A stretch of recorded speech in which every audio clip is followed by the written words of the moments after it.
अस्सलामुअलैकुम and welcome back to another video. आज की वीडियो में हम फोटोशॉप की 5वीं क्लास स्टार्ट करेंगे जिसमें हम ऑब्जेक्ट सिलेक्शन टूल पढ़ेंगे। तो चलें आज की वीडियो को स्टार्ट करते हैं।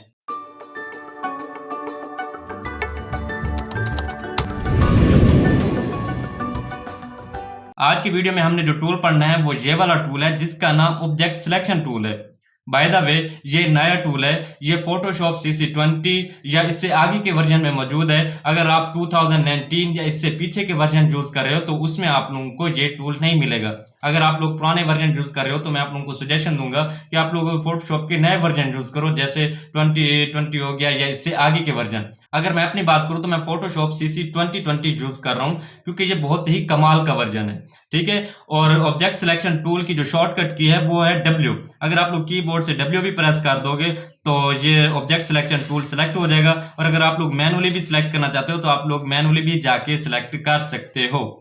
ठीक है, ऑब्जेक्ट सिलेक्शन टूल बहुत ही कमाल का टूल है। आप इसकी मदद से किसी भी चीज को बड़ी आसानी से सिलेक्ट कर सकते हो। आप जैसे यहाँ पे देखो, अब मुझे इस बोतल को सिलेक्ट करना है तो मैं यहाँ पे सिंपल ऐसे सिलेक्शन बनाऊंगा, उसके बाद माउस का जो लेफ्ट बटन है उसे छोड़ दूंगा तो आप देखिएगा विद इन ए सेकेंड हमारी जो बोतल है वो सिलेक्ट हो जाएगी। यहाँ पे देखें हमारी जो बोतल है वो सिलेक्ट हो गई। ठीक है ना, ये मजे का टूल। आप इस टूल के जरिए किसी भी चीज को बड़ी आसानी से सिलेक्ट कर सकते हो। अब जैसे मुझे इस गिलास को सिलेक्ट करना है तो मैं यहाँ पे दोबारा सिलेक्शन बनाऊंगा और यहाँ पे माउस का जो लेफ्ट बटन है उसे छोड़ दूंगा तो आप देखिएगा विद इन ए सेकेंड ये हमारे गिलास को भी सिलेक्ट कर लेगा। हमारी जो गिलास की सिलेक्शन है वो भी हो जाएगी। देखिए हमारी गिलास की सिलेक्शन भी होगी है। ठीक है, इस टूल के जरिए आप लोग किसी भी चीज को बड़ी आसानी से और जल्दी से सिलेक्ट कर सकते हो। अगर यही सिलेक्शन मैं लेसो टूल या मैग्नेटिक लेसो टूल के जरिए करने बैठ जाता तो एक तो मुझे बहुत टाइम लग जाना था और सिलेक्शन भी इतनी नीट एंड क्लीन तरीके से नहीं होनी थी।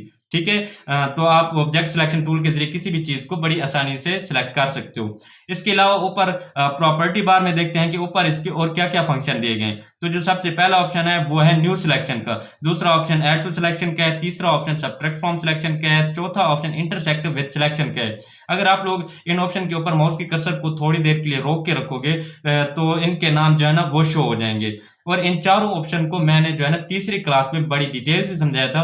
ऊपर मैं उस वीडियो का आई बटन दे दूंगा, आप लोग जाके देख सकते हो। इस वीडियो में भी मैं आप लोगों को थोड़ा सा ओवरव्यू दे देता हूँ।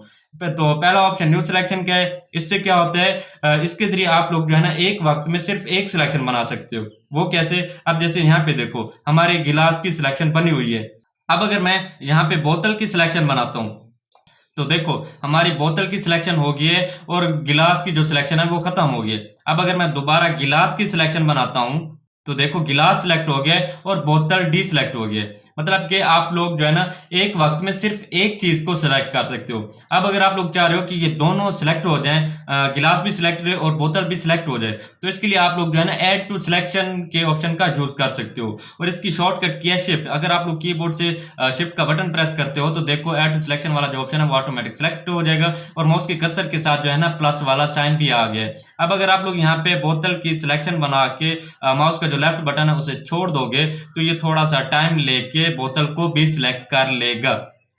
देखो हमारी बोतल भी सिलेक्ट हो गई है, गिलास भी सिलेक्ट है और बोतल भी सिलेक्ट हो गई है। अब अगर आप लोग डब्बे को भी सिलेक्ट करना चाहते हो तो आप लोग शिफ्ट का बटन प्रेस करके सिलेक्शन बना के माउस का लेफ्ट बटन छोड़ोगे तो ये थोड़ा सा टाइम लेके डब्बे को भी सिलेक्ट कर लेगा। आप लोग देख सकते हो हमारा डब्बा भी सिलेक्ट हो गया है। तो आप लोग ऐड टू सिलेक्शन वाले ऑप्शन के जरिए जितनी चाहो उतनी सिलेक्शन बना सकते हो। एक वक्त में जितनी चाहो उतनी सिलेक्शन बना सकते हो ऐड टू सिलेक्शन वाले ऑप्शन का यूज करके। ठीक है जी, ऐड टू सिलेक्शन वाले ऑप्शन का ये काम है। इसके बाद आप लोगों को सबट्रैक्ट फ्रॉम सिलेक्शन का ऑप्शन मिलता है। सबट्रैक्ट फ्रॉम सिलेक्शन का मतलब होता है सिलेक्शन को सबट्रैक्ट करना, सिलेक्शन को माइनस करना। और इसकी शॉर्टकट की है आर्ट। अगर आप लोग कीबोर्ड से आर्ट का बटन प्रेस कर दोगे तो देखो ऊपर सबट्रैक्ट फ्रॉम सिलेक्शन वाला ऑप्शन सिलेक्ट हो गया और माउस के कर्सर के साथ भी माइनस का निशान आ गया। ठीक है, और अब अगर आप लोग यहाँ पे सिलेक्शन बनाओगे तो जो पहले से सिलेक्शन बनी हुई है, मतलब कि पुरानी सिलेक्शन का जितना भी हिस्सा इस नई सिलेक्शन के अंदर आएगा वो डिलीट हो जाएगा, माइनस हो जाएगा और बाकी की सिलेक्शन रह जाएगी। अब जैसे मैंने यहाँ पे सिलेक्शन बना लिया और मैं माउस का लेफ्ट बटन छोड़ता हूँ तो देखो पुरानी सिलेक्शन का जितना भी हिस्सा नई सिलेक्शन के अंदर आ रहा था वो खत्म हो गया और बाकी की सिलेक्शन रह गई है। आप लोग चाहो तो इस तरह से आप लोग पूरी बोतल की सिलेक्शन को खत्म कर सकते हो। देखो हमारी बोतल जो है ना डी सिलेक्ट हो गया, हमारी बोतल की सिलेक्शन खत्म हो गई है। ठीक है, मतलब कि अगर आप लोगों ने एक्स्ट्रा सिलेक्शन बनाई है और उसको डिलीट करना चाहते हो तो आप लोग सब्ट्रैक्ट फ्रॉम सिलेक्शन वाले ऑप्शन का यूज करके उस एक्स्ट्रा सिलेक्शन को खत्म कर सकते हो। मतलब कि अगर आप लोगों ने एक चीज को सिलेक्ट कर लिया है और गलती से किसी दूसरी चीज को भी सिलेक्ट कर लिया है तो आप लोग सब्ट्रैक्ट फ्रॉम सिलेक्शन के ऑप्शन का यूज करके उस सिलेक्शन को खत्म कर सकते हो। ठीक है जी। इसके बाद आप लोगों को इंटरसेक्ट का ऑप्शन मिलता है और इसकी शॉर्टकट की है शिफ्ट आर्ट। अगर आप लोग कीबोर्ड से शिफ्ट आर्ट का बटन प्रेस कर दोगे तो देखो इंटरसेक्ट वाला ऑप्शन सिलेक्ट हो जाएगा। और अब अगर आप लोग यहाँ पे सिलेक्शन बनाओगे तो इसमें होगा ये कि पुरानी सिलेक्शन का जितना भी हिस्सा इस नई सिलेक्शन के अंदर आएगा, पुरानी सिलेक्शन का जितना भी हिस्सा इस नई सिलेक्शन के अंदर आएगा अब वो रह जाएगा और बाकी की सिलेक्शन खत्म हो जाएगी। अब जैसे मैंने माउस का लेफ्ट बटन छोड़ा है तो आप देखिएगा पुरानी सिलेक्शन का जितना भी हिस्सा उस नई सिलेक्शन के अंदर आ रहा था वो रह गया और बाकी की जो सिलेक्शन थी वो खत्म हो गई है। बेसिकली इंटरसेक्ट जो है ना वो सब्ट्रैक्ट फ्रॉम सिलेक्शन का उलट है। सब्ट्रैक्ट फ्रॉम सिलेक्शन में क्या होता है, उसमें ये होता है कि पुरानी सिलेक्शन का जितना भी हिस्सा उस नई सिलेक्शन के अंदर आता है वो माइनस हो जाता है, डिलीट हो जाता है और बाकी की सिलेक्शन रह जाती है। इंटरसेक्ट में उलट होता है। इंटरसेक्ट में ये होता है कि पुरानी सिलेक्शन का जितना भी हिस्सा उस नई सिलेक्शन के अंदर आ रहा होता है वो रह जाता है और बाकी की सिलेक्शन खत्म हो जाती है। ठीक है, मजीद जब आप लोग इन ऑप्शन की प्रैक्टिस करोगे तो तब मजीद आप लोगों को जो है ना इसका कंसेप्ट क्लियर हो जाएगा। ठीक है जी। इसके बाद आप लोगों को मोड में दो ऑप्शन मिलते हैं, एक रेक्टेंगल का और दूसरा लेसो का, और by default rectangle he select होता है और आप लोग जब सिलेक्शन बनाते हो तो सिलेक्शन बिल्कुल रेक्टेंगुलर में बन रही होती है।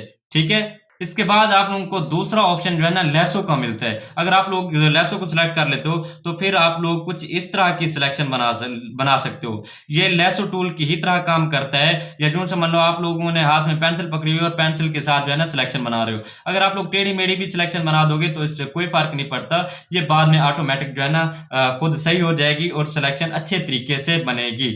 देखो हमारी जो सिलेक्शन थी वो सही हो गई और हमारा गिलास सिलेक्ट हो गया। आई होप आप लोगों को जो है ना रेक्टेंगल और लेसो का भी कंसेप्ट क्लियर हो गया होगा।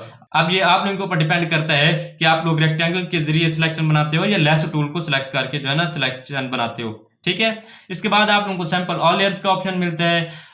यार ये जब हम लेयर वाली क्लास पढ़ेंगे तो तब मैं आप लोगों को अच्छे से समझा दूंगा। अगली वीडियो या उससे अगली वीडियो में इंशाल्लाह हम लेयर वाली क्लास पढ़ेंगे तो उसमें इस ऑप्शन को हम डिटेल से समझेंगे। इसके बाद आप लोगों को इनहेंस एज और ऑब्जेक्ट सब्ट्रैक्ट का ऑप्शन मिलता है। इन ऑप्शन को समझाने से पहले मैं आप लोगों को एक और चीज समझाना चाहता हूं। इसके लिए मैं पहले कंट्रोल एन प्रेस करके न्यू फाइल ले लेता हूं। न्यू फाइल किस तरह से लेनी है, आप लोगों ने सिंपल कंट्रोल एन प्रेस करना है तो न्यू डॉक्यूमेंट आ जाएगा। यहाँ पे आप लोगों ने सारी सेटिंग कर लेनी है, उसके बाद क्रिएट पे क्लिक कर देना है तो न्यू फाइल हमारी क्रिएट हो जाएगी। ठीक है जी। जब आप लोग यहाँ से जो है ना एलिप्टिकल मार्क की टूल सेलेक्ट करते हो तो ऊपर प्रॉपर्टी बार में देखो आप लोगों को एक ऑप्शन मिलता है एंटी एलियास का, और ये बाय डिफॉल्ट इसके ऊपर जो है ना चेक लगा होता है। अब ये एंटी एलियास क्या है, अब जैसे मैं यहाँ से एलिप्टिकल मार्क की टूल को सिलेक्ट करके यहाँ पे जो है ना सर्कल बनाता हूँ, सिलेक्शन बनाता हूँ सर्कल में, और इसके अंदर कलर फिल कर देता हूँ। कलर किस तरह से फिल करते हैं ये मैं आप लोगों को पहले बता चुका हूँ। अगर मैं आर्ट बैक स्पेस का बटन प्रेस करूंगा तो इसके अंदर फोरग्राउंड कलर फिल हो जाएगा और कंट्रोल डी प्रेस करके मैं सिलेक्शन को खत्म कर दूंगा। अब अगर मैं आप लोगों को जूम इन करके दिखाऊं कि बेसिकली हुआ क्या है तो आप लोग इसके एजेस देख सकते हो। इसके जो एजेस हैं वो कितने स्मूथ आए हैं, थोड़ा थोड़ा ब्लरी से नजर आ रहे हैं। अगर मैं आप लोगों को 100% पे भी करके दिखाऊं तो आप लोगों को कोई फर्क नजर नहीं आएगा, बिल्कुल सर्कल ही नजर आएगा, नॉर्मल वाला सर्कल नजर आएगा। ठीक है, 100% पे किस तरह से करना है, अगर आप लोग कीबोर्ड से कंट्रोल 1 प्रेस कर दोगे तो आपका जो कैनवस है वो 100% पे जूम हो जाएगा। यहाँ से आप लोग देख सकते हो आपका कैनवस का जो जूम लेवल है वो 100% है। ठीक है, अब अगर मैं यहाँ से एंटी एलियास को ऑफ कर देता हूँ और अब अगर मैं यहाँ पे सिलेक्शन बनाता हूँ, सिलेक्शन बनाने के बाद आर्ट बैक स्पेस से मैं इसके अंदर कलर फिल कर देता हूँ और कंट्रोल डी से सिलेक्शन को खत्म कर देता हूँ। और अब अगर मैं आप लोगों को जूम इन करके दिखाऊं तो देखो इसके जो एजेस हैं वो कितने शार्प आए हैं। ऐसा फील हो रहा है जैसे सीढ़ियां बनी हुई हैं, जो बहुत बुरा लग रहा है। ठीक है, अगर आप लोग 100% पे भी करके देखोगे तो आप लोगों के इसके जो एजेस हैं वो शार्प ही दिखेंगे, जो बहुत बुरे लग रहे हैं। ठीक है, मतलब कि अगर आप लोग एंटी एलियास को ऑन करके सिलेक्शन बनाओगे तो उसके जो एजेस होंगे वो स्मूथ दिखेंगे, और अगर आप लोग एंटी एलियास को ऑफ करके सिलेक्शन बनाओगे तो उसके एजेस शार्प दिखेंगे, और इसी को हम जो है ना एंटी एलियास कहते हैं। आई होप आप लोगों को एंटी एलियास का कंसेप्ट क्लियर हो गया होगा। अगर आप लोग किसी चीज की सिलेक्शन बना के उसे कॉपी करते हो तो वहां पे भी यही सीन होगा, मतलब कि एंटी एलियास को ऑन कर दोगे तो उसके एजेस स्मूथ आएंगे, और अगर आप लोग एंटी एलियास को ऑफ कर दोगे तो उसके एजेस शार्प आएंगे। अब जैसे हम वापस अपने ओरिजिनल इमेज पे चलते हैं, यहाँ पे पहले मैं कंट्रोल डी प्रेस करके सिलेक्शन को खत्म कर देता हूँ। उसके बाद यहाँ पे एंटी एलियास को चेक लगा देता हूँ और यहाँ पे जो है ना मैं एलिप्टिकल मार्क की टूल के जरिए यहाँ पे सिलेक्शन बनाता हूँ और कंट्रोल जे प्रेस करके इसकी कॉपी जनरेट कर देता हूँ। इसके बाद मैं दोबारा यहाँ से ओरिजिनल इमेज को सिलेक्ट कर लेता हूँ और यहाँ पे अब मैं एंटी एलियास को ऑफ कर देता हूँ और अब मैं यहाँ पे सिलेक्शन बनाता हूँ। सिलेक्शन बनाने के बाद मैं कंट्रोल जे प्रेस करता हूँ और यहाँ पे ओरिजिनल इमेज को ऑफ कर देता हूँ। अब मैं आप लोगों को जूम इन करके दिखाता हूँ कि क्या हुआ है।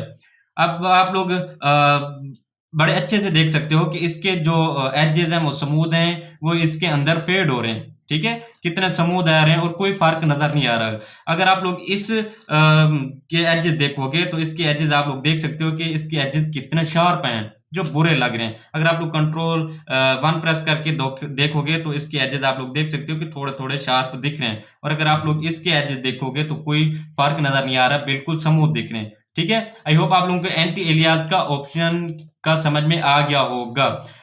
ये वाला ऑप्शन आप लोगों को जो है ना लेसो टूल के अंदर भी मिलता है, यहाँ पे आप लोग देख सकते हो। पॉलीगोनल लेसो टूल के अंदर भी मिलता है और जो है ना मैग्नेटिक लेसो टूल के अंदर भी मिलता है और हर टूल के अंदर इस ऑप्शन का सेम काम है। मतलब कि अगर आप लोग कोई भी टूल सेलेक्ट करके सिलेक्शन बनाओगे, उसके अंदर एंटी एलियास को ऑन रखोगे तो उसके जो एजेस होंगे वो स्मूथ आएंगे और अगर आप लोग एंटी एलियास को ऑफ कर दोगे तो उसके जो एजेस होंगे वो शार्प आएंगे। मतलब कि हर टूल के अंदर इस ऑप्शन का सेम काम है। ठीक है, ऑब्जेक्ट सिलेक्शन टूल में आप लोगों को जो है ना एंटी एलियास का ऑप्शन नहीं मिलता, आप लोगों को इनहेंस एज के नाम से ऑप्शन मिलता है। इनहेंस एज बिल्कुल एंटी एलियास का ही काम करता है।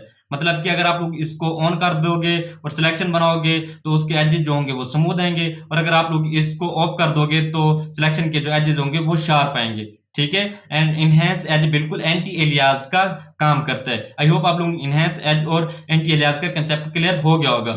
इसके बाद आप लोगों को ऑब्जेक्ट सब्ट्रैक्ट का ऑप्शन मिलता है। यार इसका कोई खास काम नहीं है, अगर आप लोग इसको ऑन रखोगे तो कोई फर्क नहीं पड़ेगा और अगर आप लोग इसको ऑफ कर दोगे तो तब भी इसका कोई फर्क नहीं पड़ेगा। अगर आप लोग इसको ऑन कर देते हो तो वेल एंड गुड है, अगर आप लोग इसको ऑफ रखते हो तो फिर भी कोई बात नहीं है, कोई इशू वाली बात नहीं है। ठीक है जी, इसके बाद आप लोगों को सिलेक्ट सब्जेक्ट का ऑप्शन मिलता है।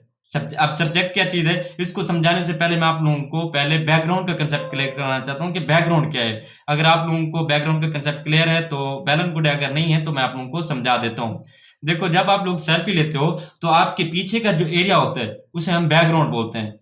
जब आप लोग सेल्फी ले रहे होते हो तो आपके पीछे का जितना भी एरिया होता है, आप लोगों के पीछे जो कुछ भी नजर आ रहा होता है उसे हम क्या बोलते हैं, उसे हम बैकग्राउंड बोलते हैं। अब जैसे मैं यहाँ पे बैठा हूँ तो मेरे पीछे आप लोगों को जो कुछ भी नजर आ रहा है, दीवार नजर आ रही है, वॉलपेपर नजर आ रहा है, कोई कपड़ा नजर आ रहा है, तो ये मेरा बैकग्राउंड है। ठीक है, अब जैसे यहाँ पे देखो, मैं पहले इन 2 लेयर को सिलेक्ट करके यहाँ से डिलीट कर देता हूँ। अब जैसे इस इमेज के देखो, ये इमेज किस चीज की ली गई है, ये एक बोतल, गिलास और डब्बे की इमेज ली गई है और इन 3 चीजों के अलावा बाकी का जो एरिया होगा उसे हम क्या बोलेंगे, बैकग्राउंड बोलेंगे। बोतल, गिलास और डब्बे को आप लोग क्या बोल सकते हो, इसे आप लोग सब्जेक्ट या ऑब्जेक्ट भी बोल सकते हो। क्या बोल सकते हो, सब्जेक्ट या ऑब्जेक्ट भी बोल सकते हो। बोतल, गिलास और डब्बे के अलावा बाकी का जो एरिया है उसे हम क्या बोलेंगे, बैकग्राउंड, और इन 3 चीजों को क्या बोलेंगे, सब्जेक्ट। आई होप आप लोगों को बैकग्राउंड और सब्जेक्ट का कंसेप्ट क्लियर हो गया होगा। अब अगर आप लोग ये चाह रहे हो कि इस इमेज के अंदर जितने भी सब्जेक्ट पड़े हैं वो सिर्फ एक क्लिक पे सिलेक्ट हो जाएं, तो इसके लिए आप लोग सिंपल सिलेक्ट सब्जेक्ट के ऊपर क्लिक कर दोगे तो ये प्रोसेस थोड़ा सा टाइम लेगा, क्योंकि ये आप लोगों के कंप्यूटर के डिपेंड करता है कि आप लोगों का कंप्यूटर कितना अच्छा है। जितना अच्छा होगा ये प्रोसेस उतना जल्दी होगा। ठीक है, आप लोग यहाँ पे देख सकते हो कि हमारे जो बोतल, गिलास और डब्बा है वो सिलेक्ट हो चुके हैं। ये हमारे सब्जेक्ट थे तो हमारे सब्जेक्ट सिलेक्ट हो गए हैं। आई होप आप लोगों को यहाँ तक तो समझ में आ गया होगा कि अगर आप लोग इमेज के अंदर जितने भी सब्जेक्ट हैं उन्हें एक साथ सिलेक्ट करना चाहते हो तो आप लोग सिंपल सिलेक्ट सब्जेक्ट के ऊपर क्लिक कर दोगे तो वो सारे सब्जेक्ट सिलेक्ट हो जाएंगे। ठीक है जी, इसके बाद आप लोगों को सिलेक्ट एंड मास्क का ऑप्शन मिलता है। ये एडवांस लेवल पे है। जब हम एडवांस लेवल पे पहुंचेंगे तो इस ऑप्शन को हम बहुत ही डीपली समझेंगे और इसे अलग क्लास में समझेंगे। ठीक है, फिलहाल के लिए इसे हम जो है ना छोड़ देते हैं। आई होप आप लोगों को यहाँ तक तो समझ में आ गया होगा कि ऑब्जेक्ट सिलेक्शन टूल के जरिए हम किसी भी चीज को बड़ी आसानी से सिलेक्ट कर सकते हैं और सिलेक्ट सब्जेक्ट के जरिए किसी भी इमेज के अंदर जितने भी सब्जेक्ट हों उनको एक साथ सिलेक्ट करना हो तो हम सिलेक्ट सब्जेक्ट के जरिए उन्हें सिलेक्ट कर सकते हैं। इसके अलावा यहाँ पे आप लोगों को जितने भी ऑप्शन मिल रहे हैं, आई होप इन सब की आप लोगों को समझ आ गई होगी। जब आप लोग प्रैक्टिस करोगे तो तब आप अच्छे से समझ जाओगे। तो आज की वीडियो में इतना काफी। आई होप आप लोगों को ये वीडियो पसंद आई होगी।